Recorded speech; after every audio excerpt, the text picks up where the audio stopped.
the auction, enslaved people would be forced to stand on a raised platform so they could be seen by the buyers. The buyer who bid the most money would then own the enslaved person. It was at the auctions where African families were split apart. Husbands, wives, and children went to different owners. Many never saw each other again. No event was more traumatic in the lives of enslaved people than the forcible separation from their families. Gentlemen, gather round as advertised. For Black Friday, fine cargo, healthy slaves. Fine cargo, black slaves for auction today.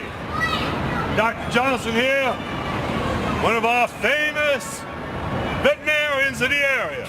We're going to check out these slaves, assure you they're in fine health. Go ahead, Dr. Johnson. I will do that. Thank you very much, Mr. Pettit. I might say that this is a beautiful day for an auction. We got some fine stock here, fine stock. You gonna got some strong boy there. Look at that muscle. Fit. Work all day long. Loves picking that guy.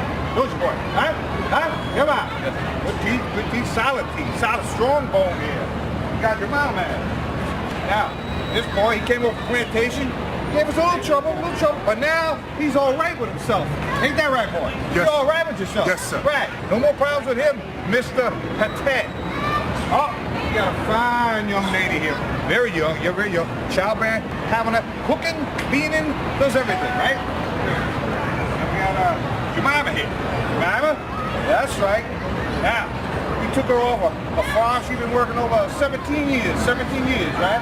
Now, you never had no problem, man. They just did you? No, she didn't. She got a little hurt on the way over here on the wagon there. That's okay. She's okay, Miss Pettit. Miss Pettit, don't worry, thanks. Don't worry. Calm her down, boy. Calm her down. There's her husband, Mr. Pettit. There's her husband. So you get 2 for 1 here. 2 for 1. Calm down. We're gonna have you home any minute now. Mr. Pettit, like I said, I am a certified veterinarian, as you know. And I certify with a certificate of authenticity that each one of these is prime stock. You will have no problems whatsoever with any of these individuals. They will work as hard as you want them to work. Cotton picking, doing house chores. He's a good boy here. He's a house good for that. You like him for that. No Thank problem. you very much, Dr. Johnson. Well, you're very much welcome, man, Mr. Pettit. Please step forward, Sam. This here's Sam. Ain't a lick age on this Sam. This man healthy, open your mouth, show him your teeth. Show him your teeth. What are you trying Ain't got a lick age here. What are you trying to achieve? We're gonna sell this man right here, right now. Really? Jump up and down, show him. Show him how lively, go on, show him how spry you are. $1,000 for this man, $1,000. Gentlemen, who get $1,000 for Sam? Say, good feel, get $1,000, get over there, Sam, go on.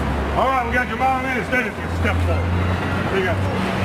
Gentlemen, ain't a lick of intelligence on this at all. This never run away, got no lash on his back. Show him your teeth, Sam. Show him your teeth.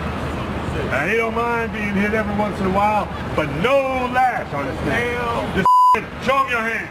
Show him your hand. These hands good for planting rice, picking cotton. Very good. Knows some carpentry also. $1,200 for this. Why are you doing this? Why do you think this? This is a slave auction. Be as offended as you want. I don't appreciate it. I think Don't it's appreciate it. Please, don't hurt him, please. Don't hurt Master. I think it's fucked up. Don't hurt Master, please. That's what's going on. Well, Mr. Pettit. You want me to stop it? Stop the system. Yeah. This is part of the system. Doing this boy a favor here. Now, take a step back. Put him a good home. All right, gentlemen. Gentlemen, gather around. Come on. You people trying to divide the country. That shit happened over 200 years ago. That ain't no slavery like that. Well. We got to move along. Man. All right, $1,200 for this man. $1,200. Take a step back. All right, we got a breeding wench here. This is a breeding wench, also no housework. $600 for this breeding wench here. Now the lick on her back, this slave never run away. $600. $700. Go on, get over there. Go on. I hope Trump passed a law and lock all you bastards. We got another household witch here. Get off that We got another household witch here. This woman know how to cook. Right. She know how to clean. Black people are $600 for this woman here. $600 for this witch. Husband and wife. Good breeding stock. Okay? $700 for this wench. $700. Go on, get over there. Get over there. No, you stay right where you are. Degrade my Gentlemen, people like that. Gather round. Somebody better than my people. Nah, man. I ain't feeling that. How to read, no write. So we need to stop that in real life. We need to stop patronizing this bullshit and stop it. You work in the field, you work in the house, whatever you want. $1,000. I look at it, stop having it, man. Ain't nobody better than me. Fuck that. Real man gonna stand up and try to sell me. Can't sell me.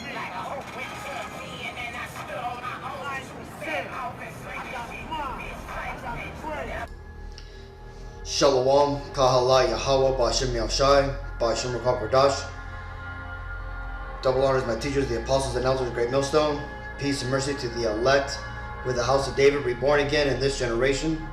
And shalom to the 130 Yasharallah, who today are known as the Negroes, Latinos, and Native Americans, who before losing our true heritage, we were known as, and still are, the true Hebrew Israelites of the Holy Bible. In today's lesson, we're going to talk about the video we just watched and go into some other examples how not only the Southern Kingdom, who are the so-called Negroes, were sold into slavery, but also how the Northern Kingdom, who are the Latinos and Native Americans, were sold into slavery. Okay? But let's read this first. This is Habakkuk 2:16. Thou art filled for shame, for glory. Drink thou also, and let thy foreskin be uncovered. The cup of Yahawah, Ba'ashem Yahawashi's right hand, shall be turned on to thee, and shameful spewing shall be on thy glory. Now this here is ultimately talking about the wicked of the Bible, right? And namely, the Edomites, right? And Edom, or the Edomites, are the biblical name for the Caucasian race, okay? That's where their heritage and lineage goes back to. Goes back to a man that they descend from known as Esau, who is the wicked twin brother of Jacob, or Israel, who the Negro, Latino, and Native Americans descend from, us Israelites. Now in this case, it tells you here that thou art filled with shame for glory. And that tells you how the Lord is going to go ahead and change the glory of Esau, right, which at one point was their domination over the other nations, namely us Israelites, the Negro, Latino, Native Americans, how he subjugated us, conquered our lands, and put us into slavery, okay, as an example of what you just seen right now, right, by not only putting us into chains, but separating, wife and husband, selling us off for labor and as products, right? Notice that those actors were saying that they were there on Black Friday. Well, that's where that term goes back to, right? Black Friday was the day that they would sell the slaves that had just arrived, off the ships, okay? And the point being is that when I seen this video a while ago, it struck me because it showed, what the whole experience of a slave auction was like. Right? Those actors there were depicting something that literally happened. And as you can see, all the audience, all of them were filled with shame, especially the Edomites.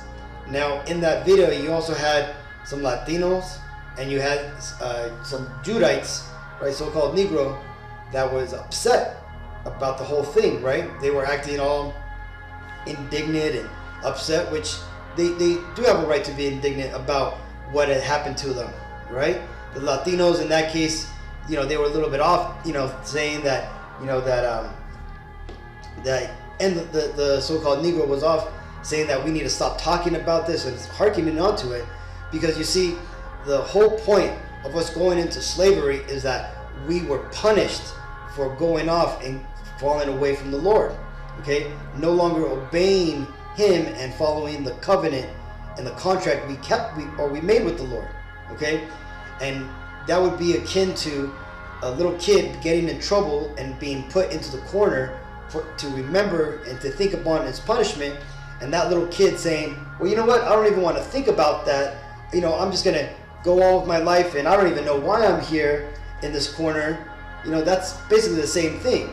So those two Israelites, you know, they're the Latinos and the so-called Negro, you know, though they were upset at seeing it, they didn't have the proper understanding of why that took place. Okay, and when I say the Latinos, you got to understand that us Latinos, we also were subjugated just like the so-called Negroes, right? And it actually happened to us about 100 years before it happened to the so-called Negroes in the North Atlantic slave trade, right? If we go to the Bible timeline, let's bring it over here real quick. You can see that it kind of all started in that famous year, 1492, right? When Columbus, you know, came and came upon the shores of the Americas, okay?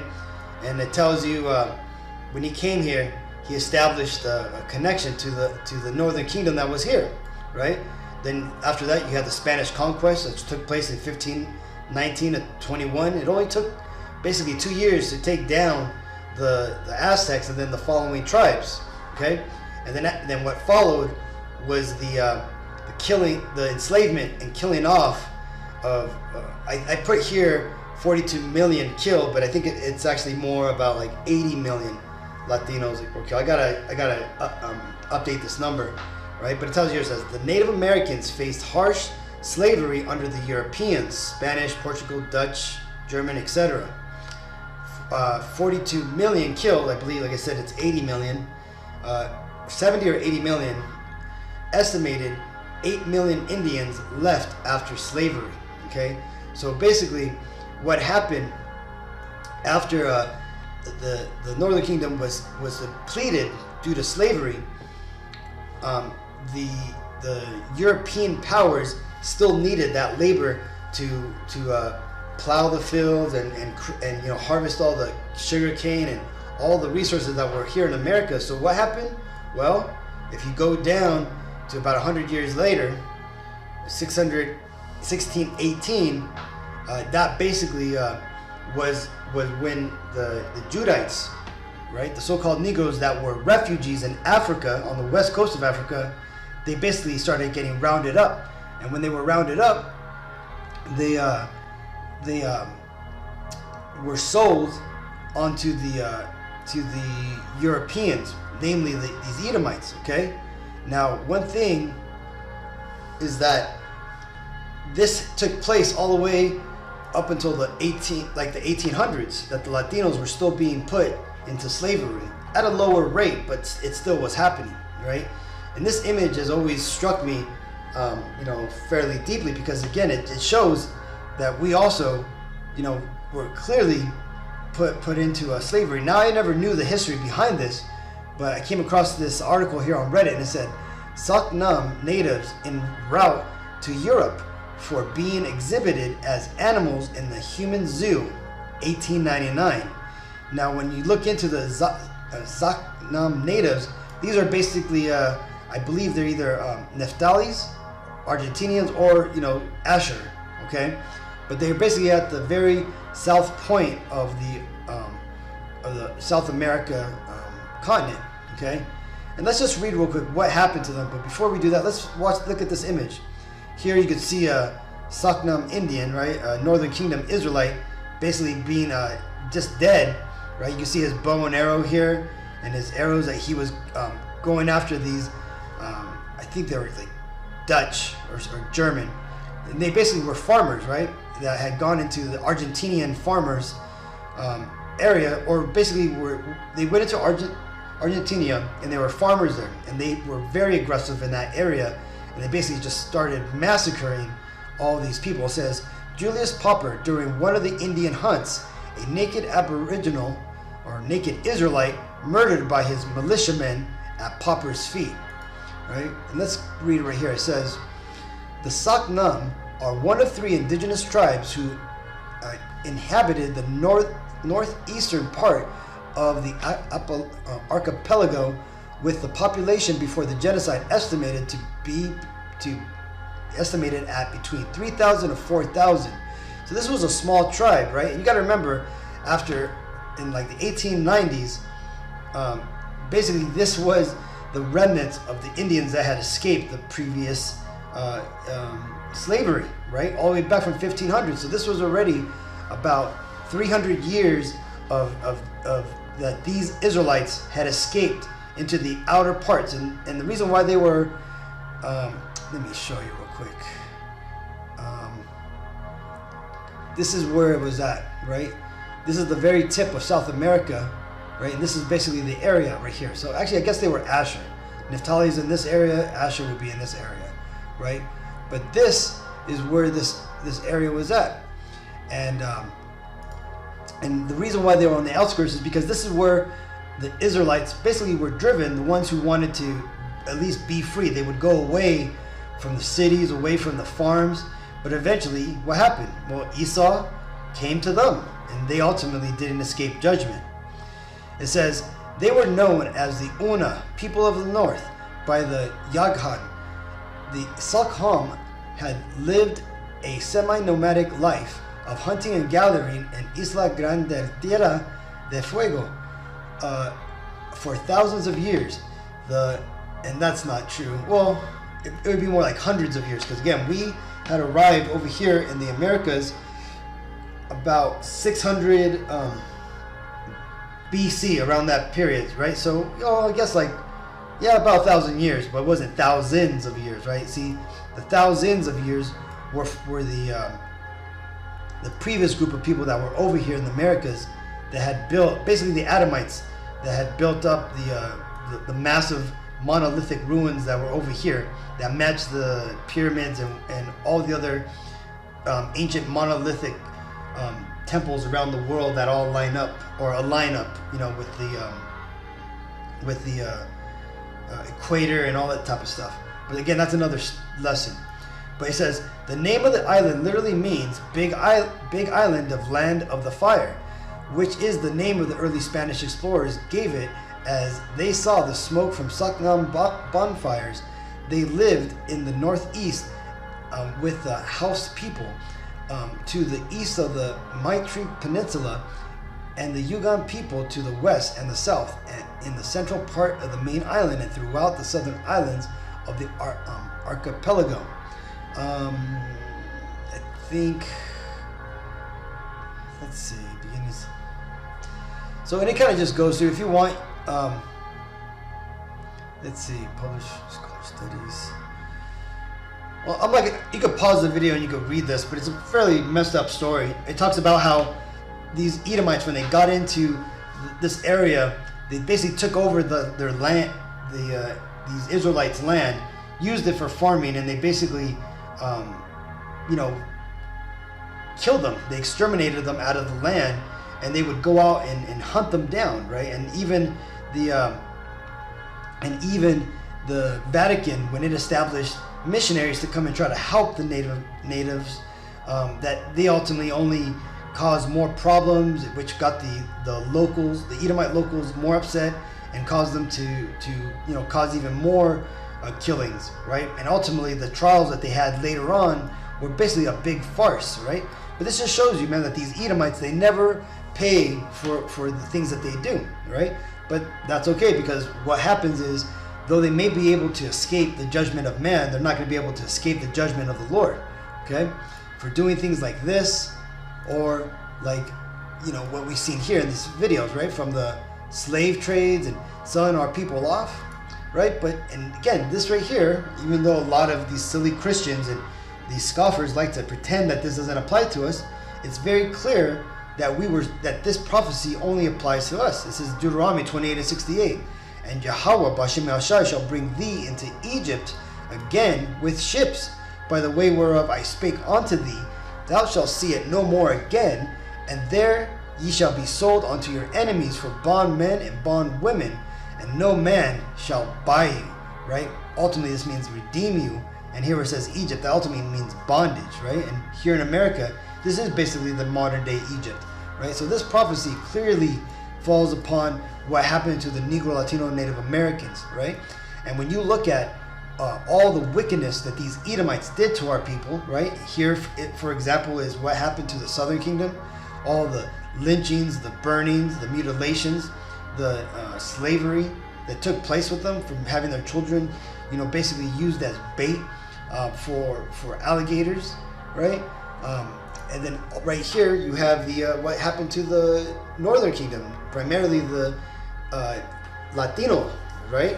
You see here at the very top is the modern day oppression that we get here in Babylon the Great, or modern day Egypt. Then down here you got the Rough Riders rounding up the Latinos during the this was during the El Paso days, I believe. And then again, lynching and hanging wasn't something that only happened to the Southern Kingdom Judites. It also happened to the Latinos, all right? And we were basically hung just as much. I think there was just as many recorded hangings of Latinos as there was of so-called Negroes, okay?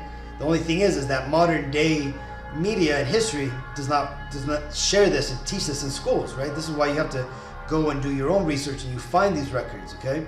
Here goes more Rough Riders, and you'll know that name Rough Riders by these images here, by the Teddy Roosevelt.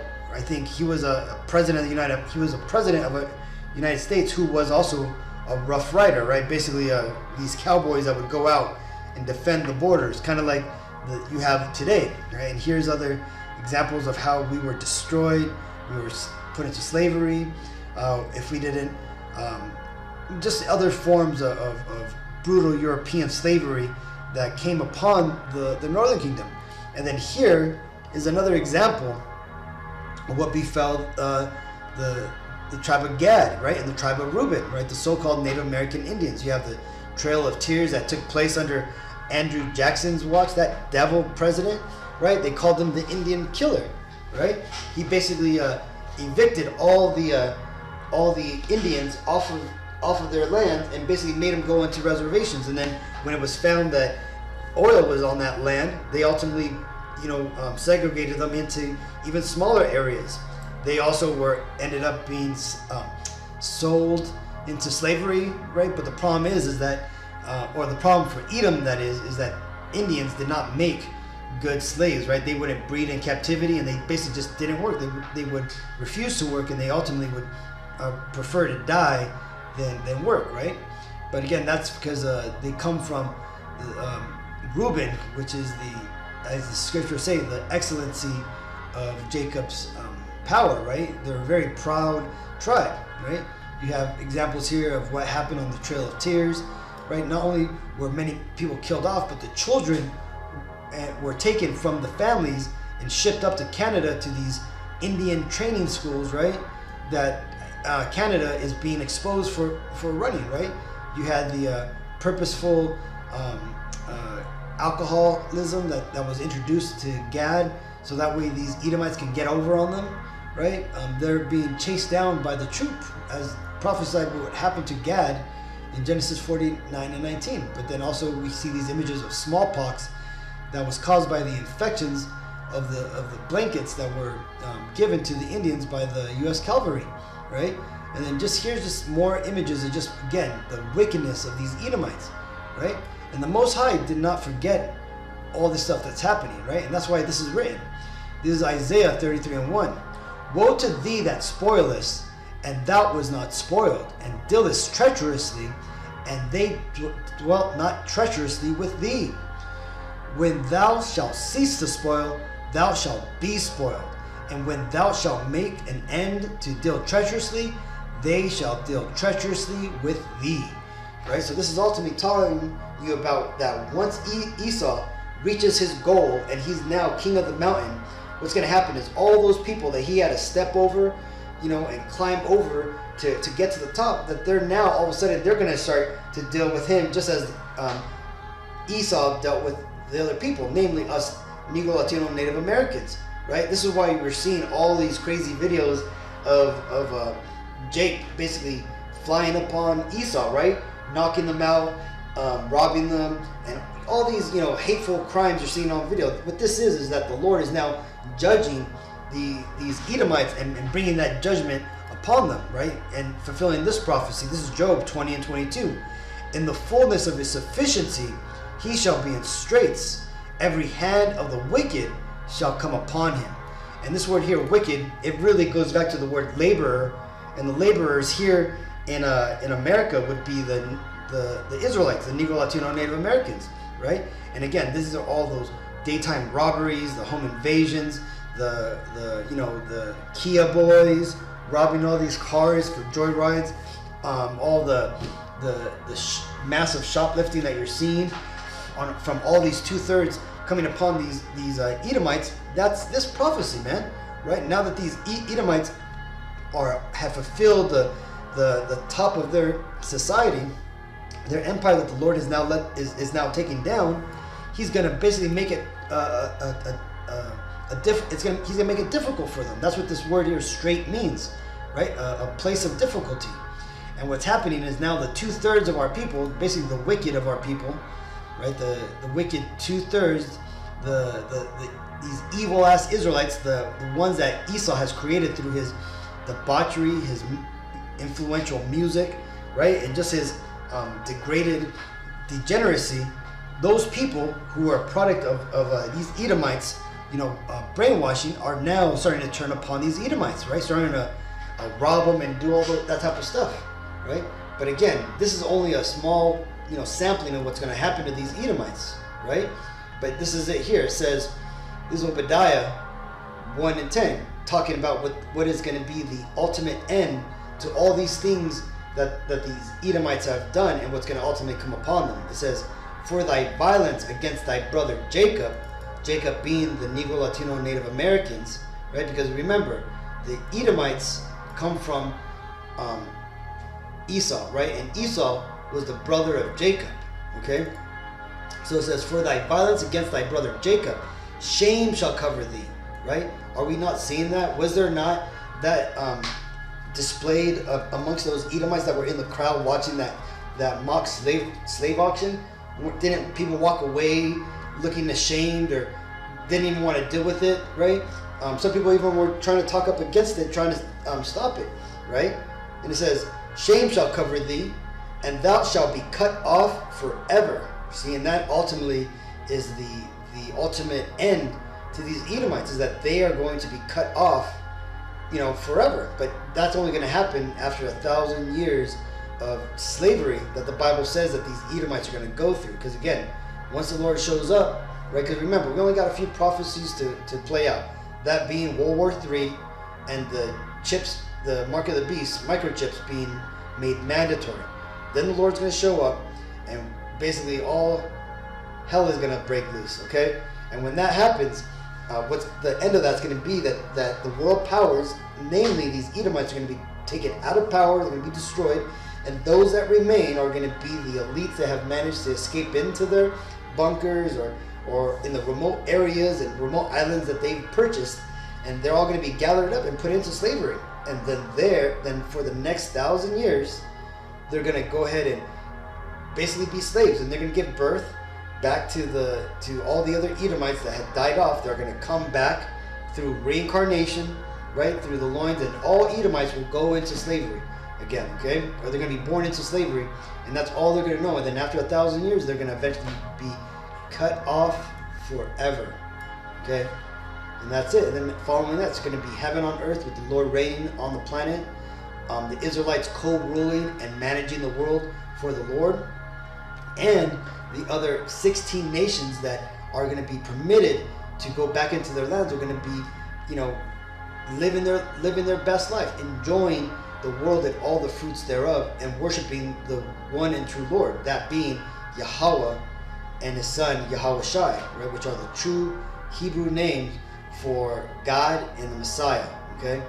So hopefully this video was edifying. Okay, until the next time, I want to give all honor and glory and praises to Yahawah Ba'Shem Yahawashi, Ba'Shem Qadash. Double honors my teachers, the apostles, and elders of Great Millstone. Peace and mercy to the elect. Shalom.